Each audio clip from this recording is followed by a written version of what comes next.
lanjut soal berikutnya. Nomor 30, fungsi kuadrat fx sama dengan x kuadrat dikurangi 6x ditambah 8. Pernyataan yang benar. Ini ada grafik terbuka ke bawah, nilai minimum, sumbu simetri, titik potong terhadap sumbu x dan titik potong terhadap sumbu y. Kita ingat kembali tentang materi fungsi kuadrat ya anak-anak ya, termasuk fungsi kuadrat ya, gambar atau grafik fungsi kuadrat. Nah, fungsi kuadratnya adalah ini ya, ini berarti nanti nilai koefisien dari x kuadrat ini 1 ya. Nah, sekarang untuk yang A kita cek koefisien yang A, grafik terbuka ke bawah. Nah, kamu ingat terbukanya grafik ke bawah atau ke atas bisa dilihat dari koefisien x kuadrat atau angka di depan x kuadrat. Jika angka di depan x kuadrat atau A istilahnya ya, jadi ini adalah A, ini adalah A ya, jadi ini adalah B dan ini adalah C. Jadi A-nya itu adalah 1, kemudian B-nya adalah -6, sedangkan C-nya adalah 8 ya. Nah, untuk yang A, option yang A, jika A kurang dari 0 atau negatif, maka grafiknya nanti akan terbuka ke bawah ya. Grafik akan terbuka ke bawah. Tuh. Tapi kalau A-nya positif, maka nanti grafiknya terbuka ke atas. Ini yang perlu dipahami dan diingat ya.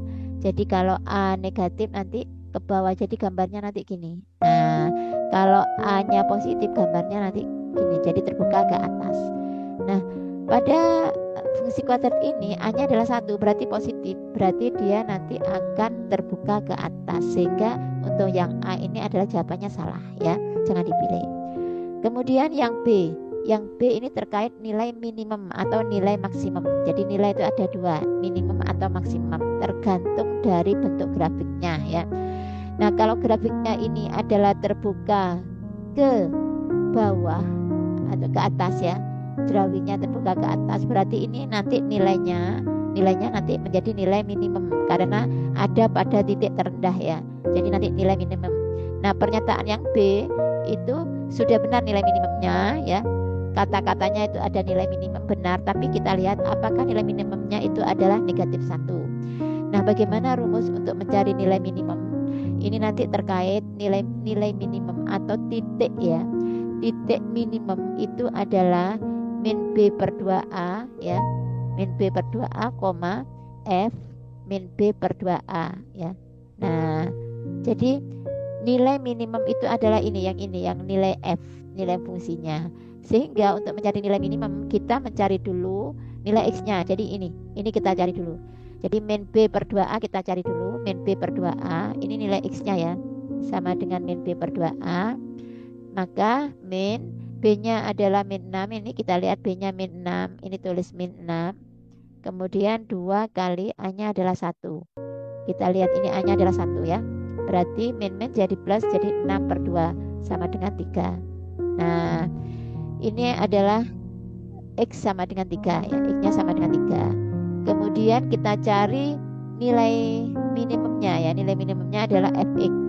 Jadi F, nah hasilnya 3 ini kita masukkan di sini. Nah, F3 sama dengan ya, persamaannya kan tadi X kuadrat dikurangi 6X ditambah 8. Artinya apa? F3. Jadi untuk mencari F3 caranya adalah X ini kamu ganti dengan 3 ya, caranya gitu. X diganti dengan 3. Sehingga ini bisa dilanjutkan. X kuadrat berarti 3 kuadrat dikurangi 6 kali 3. Jadi X-nya diganti 3 ditambah 8 sama dengan 9. Min 6 kali 3 adalah min 18 ditambah 8. 9 dikurangi 18 min 9 ya, min 9 tambah 8 adalah min 1. Nah, inilah nilai minimumnya. Kita lihat nilai minimum ya, benar, ini nilai minimumnya adalah min 1, benar ya. Kemudian sumbu simetri. Nah, sumbu simetri anak-anak bisa dilihat dari ini adalah rumus sumbu simetrinya. Jadi untuk yang C untuk mencari sumbu simetri itu rumusnya X sama dengan min B per 2A. Sudah dicari pada yang B ya. Jadi itu sama dengan 3. Jadi sumbu simetrinya adalah X sama dengan 3. Nah, ini sudah benar ya. Yang option C itu sudah benar. Nah, Sekarang titik potong pada sumbu X yang D ya. Titik potong pada sumbu X itu diperoleh dengan memasukkan nilai Y sama dengan 0 atau dimasukkan nilai Fx itu sama dengan 0. Kita masukkan. Nah, tadi persamaannya adalah Fx sama dengan E kuadrat ya. Fx sama dengan X kuadrat dikurangi 6X ditambah 8, kan begini kan tadi fungsinya. Nah, Fx ini kita ganti dengan 0, ini kita ganti dengan 0 sama dengan X kuadrat min 6X plus 8. Nah, ini tidak lain adalah menyelesaikan persamaan kuadrat anak-anak. Jadi kamu kalau yang masih ingat alhamdulillah, yang belum, yang sudah lupa, dilihat lagi teori tentang menyelesaikan persamaan kuadrat. Nah, menyelesaikan persamaan kuadrat ini bisa dengan pemfaktoran ya. Jadi 0 ini difaktorkan aja ya. Kamu cari dua bilangan, ini X-nya disebar di sini. Nah, kamu cari dua bilangan ya. Yang kalau dijumlah, dua bilangan kalau dijumlah itu hasilnya adalah min 6. Ini hasilnya adalah ini min 6 ya. Kalau dikalikan hasilnya 8. Yaitu ketemu berapa? Min 4 dan min 2 ya. Min 4 dan min 2 ketemu itu. Nah, min 4 dan min 2 itu bisa kita pasang di sini, min 4 dan min 2. Nah, kita mencari X-nya ya, mencari X-nya. Jadi nanti X min 4 sama dengan 0 atau X min 2 sama dengan 0. Jadi X-nya sama dengan 4, X1-nya sama dengan 2.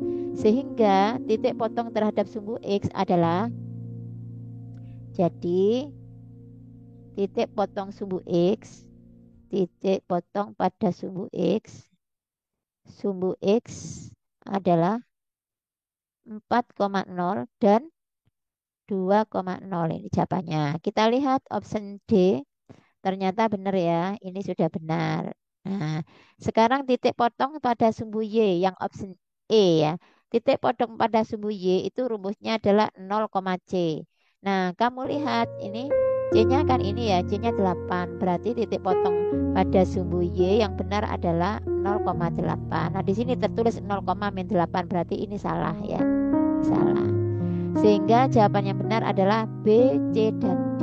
Demikian anak-anak.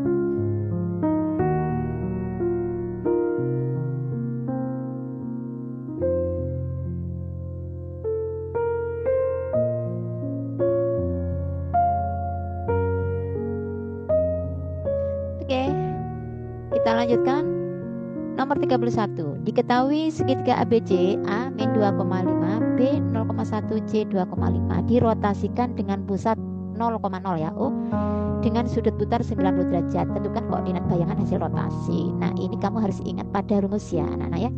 Jadi rumusnya kalau dirotasikan dengan pusat O dengan sudut putar 90 derajat, yaitu berlawanan arah dengan jarum jam ya, maka nanti rumusnya adalah A X, Y ya, diputar atau rotasi dengan sudut putar 90 derajat, pusatnya adalah 0, nya adalah dibalik ya, jadi X, Y jadi Y, X, tapi yang depan ini berubah tanda, kalau positif jadi negatif, sebaliknya kalau negatif jadi positif, seperti itu. Ini rumusnya.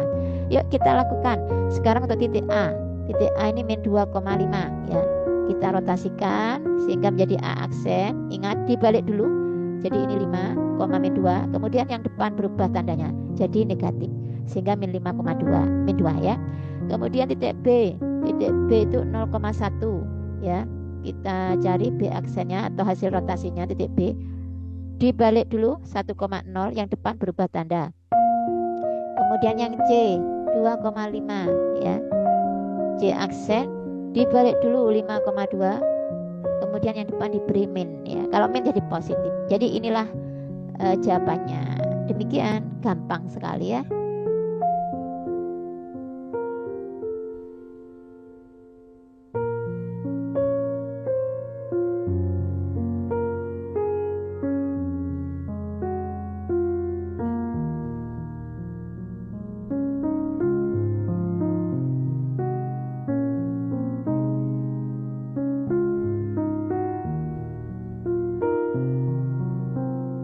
Oke, lanjut. Nomor 32.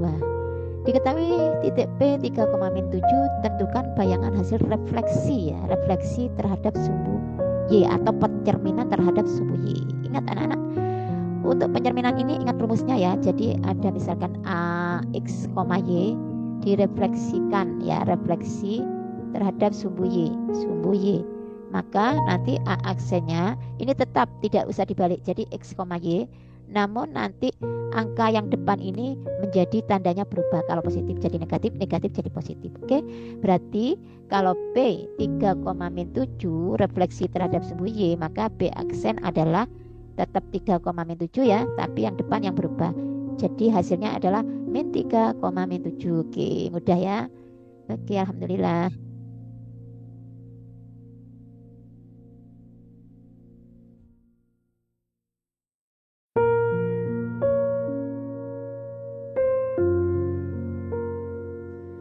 Oke, untuk soal berikutnya adalah nomor 33. Diketahui Q min 4,5 ditranslasikan oleh 3 min 2 dan dilanjutkan dilatasi dengan pusat 1,2 dan skala min 2 tentukan bayangannya.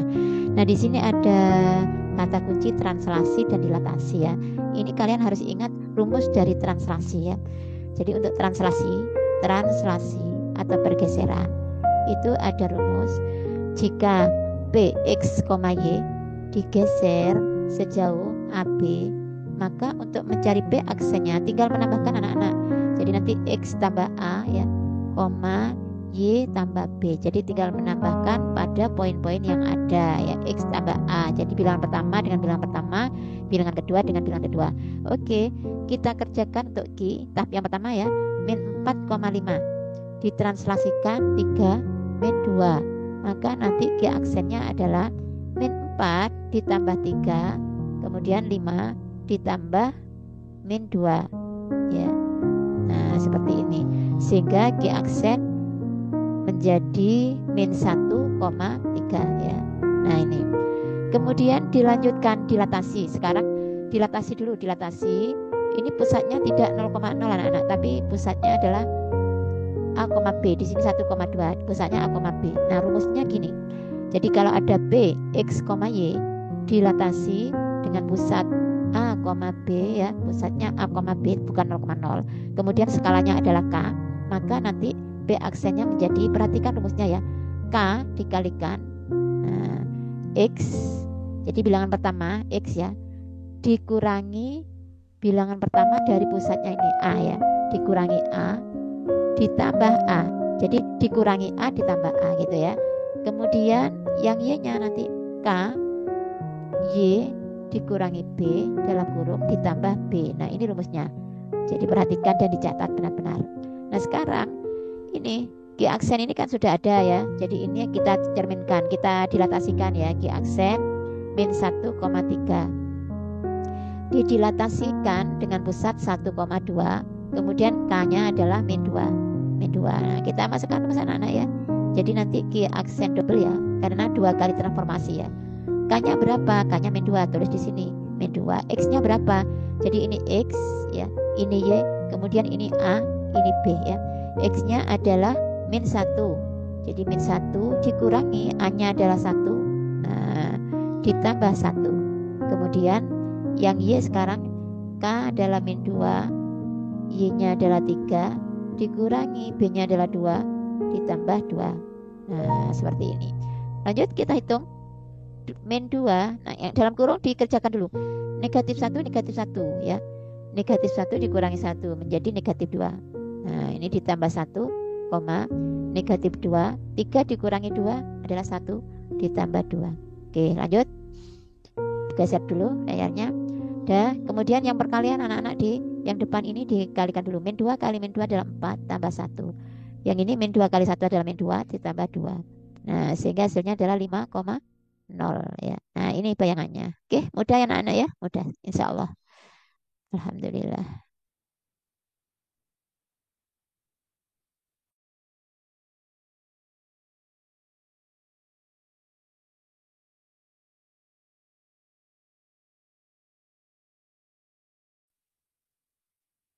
Lanjut, nomor 34. Pasangan gambar bangun datar yang sebangun adalah. Nah, kita cek yang A. Ingat Bangun datar yang dikatakan sebangun jika perbandingan sisi-sisi yang bersesuaian adalah sama ya. Jadi nilai perbandingan yang sama. Kita cek yang A dulu, option yang pendek ya. Jadi ini 4, pasangannya bersesuaian dengan 2 ya. Jadi nanti 4 per 2, kemudian yang panjang dengan panjang 8 dengan 4 ya. Apakah sama dengan 8 banding 4? Nah, ini sama-sama bisa disederhanakan ya. Ini sama-sama bisa dibagi 2. Ini 2, ini 1. Ini juga dibagi 4. Ini 2, ini 1. Nah, ternyata sama. 2 per 1 sama dengan 2 per 1. Nah, inilah yang sebangun. Sekarang kita cek yang B. Apakah betul B itu sebangun atau tidak ya. Jadi nanti 6 dibagi 4, 6 per 4. Apakah sama dengan 4 per 3? 4 per 3. Nah, kita sederhanakan aja 6 dengan 4 sama-sama bagi 2 ya. Ini 3, ini 2. Nah, enggak sama. Jadi nanti akan muncul 3 per 2 sama dengan 4 per 3. Apakah sama? Tidak sama ya. Sehingga ini tidak sebangun. Jadi jawabannya adalah yang A. Mudah ya? Alhamdulillah.